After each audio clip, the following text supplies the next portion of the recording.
Ya. Ma'unatun ala qiyamil lail fa'alaika bihi. Ya. Maka di antara tidur itu juga ada namanya tidur qailulah, tidur yang sejenak. Nah, kalau kita bisa ya, kalau nggak terikat dengan waktu, tidak ada kesibukan, maka ada namanya tidur sunnah, namanya sunnah qailulah, yaitu waktunya mendekati waktu zuhur, kira-kira jam setengah 11 atau jam 11 gitu ya, setengah jam mau zuhur. Tidurnya juga sejenak, bukan tidur ketahuan sampai jam 2 udah. Ya. Tidurnya juga sejenak untuk menanti waktu zuhur, itu sunnah. Dan juga qailullah ini juga menggantikan yang mana kita ini mungkin di waktu malam sholat tahajud, ya. Maka capeknya malam kita sholat tahajud ini insya Allah bisa diganti atau dibalas dengan tidur qailullah. Subhanallah, tidur qailullah itu betul-betul nikmat, ya. Saknyuan tapi kerasa seger awak. Ya, ini dianjurkan bagi orang-orang yang istilahnya itu malamnya itu bangun malam, ya. Bagaimana kalau bangun malam ya nggak apa-apa, minimal kita bisa meniru orang-orang sholihin, meniru bagaimana baginda Rasul Muhammad SAW. Tapi kalau kerja ya ojo, ya kerja di pabrik, melok uang, ojo sih aku tak qailullah, tak golek sunnah. Akhirnya kita nanti mengambil waktunya orang ya untuk bekerja, yaitu udzur. Tapi kalau memang nggak ada udzur, nggak ada kesibukan, ya, bagi orang-orang yang sudah mungkin di rumah atau ibu-ibu, ya insya Allah kalau malamnya itu banyak pekerjaan, repot segala macam, malamnya bangun, anaknya nangis segala macam, maka itu bisa diganti dengan qailullah sebentar aja, insya Allah kembali fresh, ya. Tidur sejenak sebelum waktu zuhur, itu namanya tidurnya qailullah. Itu tidurnya para wali, tidurnya orang-orang sholihin yang biasa bangun malam itu tidurnya mereka begitu, ya. Sejenak saja, tidak lama-lama, ya. Kadang cuma 15 menit tapi rasanya kok sedino. Itu sedih, coba aja nanti ya. Ini namanya tidur qailullah, ya. Wa hadar an tanama ba'da salatus subuh fa innahu yamna'ur rizqa. Maka di sini juga ada peringatan, ya. Jangan kalian itu tidur setelah sholat subuh. Padahal enak-enak katanya. Mari subuh angin sepoi-sepoi, ya. Adem selimutan luwih enak, ya. Mengapa tidak dianjurkan tidur setelah subuh? Dikatakan fa innahu yamna'ur rizqa. Rezeki sedang dibagi, awakmu turu ya gak kebagian. Minimal tangi, masuk kalah ambek PT wis keluar wis zikir nang Allah Subhanahu wa taala. Ya, akhirnya rezekinya dijamin sama Allah. Ya semuanya dijamin. Tapi karena kita nggak hadir waktu pembagian rezeki, ya di langit sudah dibagi-bagi, no, kita bagi-bagi, buka loket sampai turu. Ya kita entuk, ya. Walaupun dapat tapi ya enggak seperti yang kita harapkan. Nek sampai kita dapat harapan besar ya udah turu mari subuh itu kawian wiritan, ya. Gak apa-apa olahraga, gak apa melaku-melaku. Kadang saya kira pusing goes sepedaan, ya. Ya sepeda gak apa-apa tapi yo diatur kelambine sing genah, ya. Ojo kelambine kowe gak duwe ngepes duwe kayak ini, ya. Harus yang akhlak, yang sopan, ya. Pakai yang baik. Au ba'da salatul asr, dan juga jangan tidur setelah salat asar, ya. Fa innahu yuridu junun. Karena tidur habis asar itu menjadikan seseorang itu bingung, ya. Kita omong tak wara gendeng itu kok repot, bukti Allah turu mari asar gak gendeng, ya. Lama-lama segendeng, ya. Kalau terus susu gendeng. Karena terbiasa tidur habis asar itu menjadikan seseorang itu linglung, ya. Mengapa? Bahkan kedokteran mengatakan orang itu kalau wajarnya itu ya setelah gelap muncul terang, lek turu bengi tangi isuk ketok padang itu normal. Tapi lek turu padang nomor peteng itu kadang bingung. Ya, kadang-kadang bingung. Akhirnya sumpah. Sama coba turu mari asar. Ya, turu terus tangi-tangi maghrib. Kok gak enak kabeh. Kenapa? Karena dari suasana yang terang menjadi gelap. Kok mbek wong mari urip moro langsung dilebokno kuburan. Ngono lho. Moro bingung, ya. Tapi halnya juga beda ya.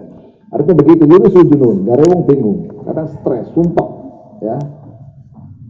Au qabla salatul isya fa innahu yurisul irid, atau tidur sebelum sholat isya, mari maghrib turu. Ini kebiasaannya orang-orang Yahudi. Dalam kitab disebutkan antara kebiasaan orang Yahudi itu tidur habis maghrib. Untuk apa? Supaya mereka malamnya bisa melekan jagongan, melekan, ya, habis kopi, ya.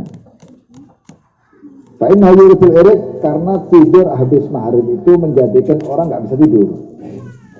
Kalaupun dia diusahakan untuk tidur, biasanya gelisah, ya.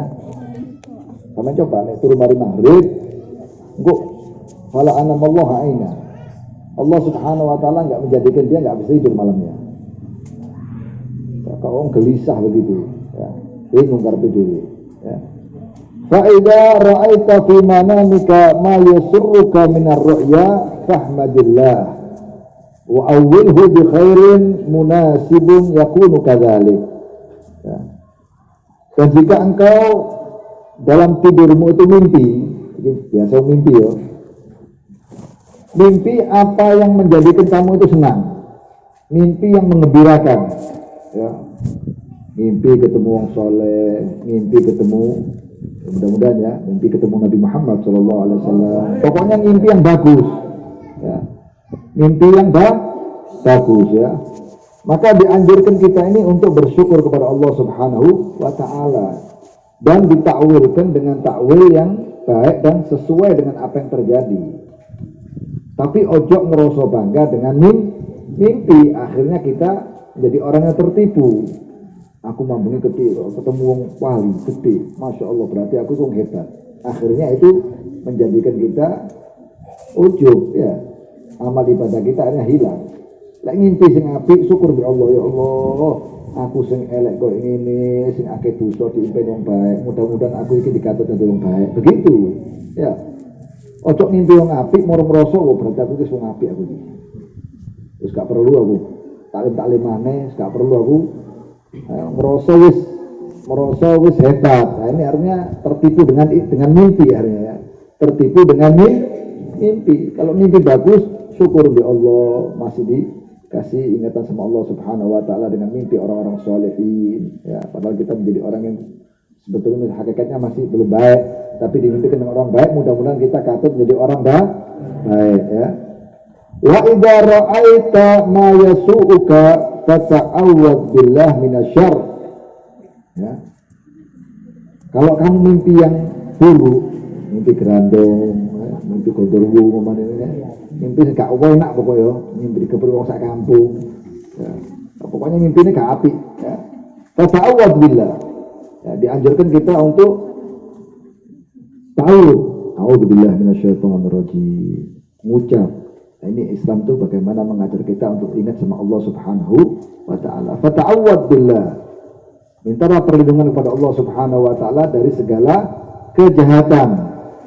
Kemudian waqful ala yasarika salatan, nah, juga dianjurkan setelah kita ta'awudz, a'udzubillahi minasyaitonir, mimpi elek langsung ta'awudz, a'udzubillahi minasyaitonir rajim. Kemudian waqful, ya.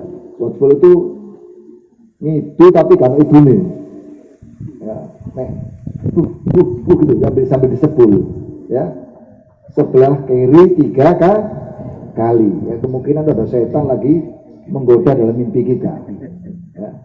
Watful itu meludah tapi nggak metu nih, bukan ngidu, ya. Sebelah bodoh nih ngamuk, ya. Itu nih gelut akhirnya, ya. Watful, ya, seperti meniup begitu, ya. Di sebelah kiri 3 kali.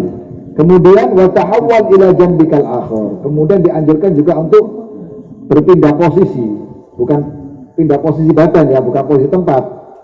Awalnya ngadep kiri, kemudian ngadep kanan, atau kanan kemudian ngadep kiri, ya, sejenak saja. Kalau kita ngadep awalnya ngadep kanan mimpi elek, terus kita berpaling ngadep kiri, sejenak aja, kemudian balik lagi kanan, gitu, ya. Wala tuhaddits biha ahadan fa innaha la tadurru. Dan janganlah kalian menceritakan mimpi yang buruk tadi, ya. Khawatir ditakwil gak kena, tadi gak kena ini. Aku mampu mimpi Wantem wong sak kampung. Oh, alamat mereka bapak belur kan. Akhirnya terjadi, ya. Enggak usah diceritakan. Ya. Nah, itu juga jadi peringatan buat kita. Ojo gampang-gampang cerita mimpi dan juga jangan terlalu bangga dengan mimpi, ya.